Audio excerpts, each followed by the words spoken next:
சிறகு ஒடிந்த நிலையில் பறவை பறக்குமோ? இதுக்கு நிறைய பேர் புதுவிதமான பதில்கள் சொல்லியிருந்தீங்க. ப்ராக்டிக்கலாக என்ன நடக்கும் அண்ட் இதை பற்றின என்னோட தாட் என்ன அப்படின்றத சொல்கிறேன். கண்டிப்பாக பறக்காது. அந்த காயத்தோட வலி வரும்போதெல்லாம் அது ரொம்பவே கஷ்டப்படும். வலியோட பறக்கவும் முடியாது. ஃபிசிக்கலாகவும் பெயின் அனுபவிக்கும், மென்டலாகவும் பெயின் அனுபவிக்கும். இதுக்கப்புறம் நம்மளால் பறக்க முடியாமே போயிடுமோ அப்படின்னு மென்டலாக கஷ்டப்படும். பக்கத்தில் இருக்கிற பறவைங்கள்லாம் பறக்கிறத பார்க்கும்போது கஷ்டமாக இருக்கும்.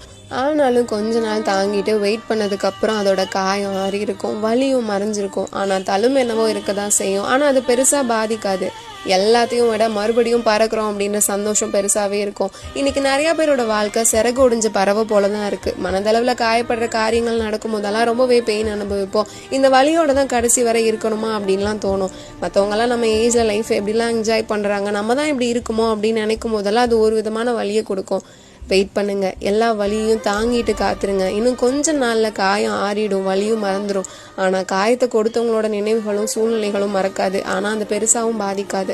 ஈஸியா மன்னிச்சு மறந்துருப்பீங்க. உங்களை சுத்தி இருக்கவங்க கூட சேர்ந்து பறக்க அழைக்கப்பட்டவங்க இல்லை நீங்க. உங்க டெஸ்டினேஷன் வேற, உங்க காலிங் வேற. சில பேர் குறிப்பிட்ட தூரத்துல இலக்கு அடைஞ்சிருவாங்க, சில பேர் ரொம்ப தூரம் பயணிக்க வேண்டியது இருக்கும். ஸோ ரொம்ப யோசிச்சு கஷ்டப்படாதீங்க.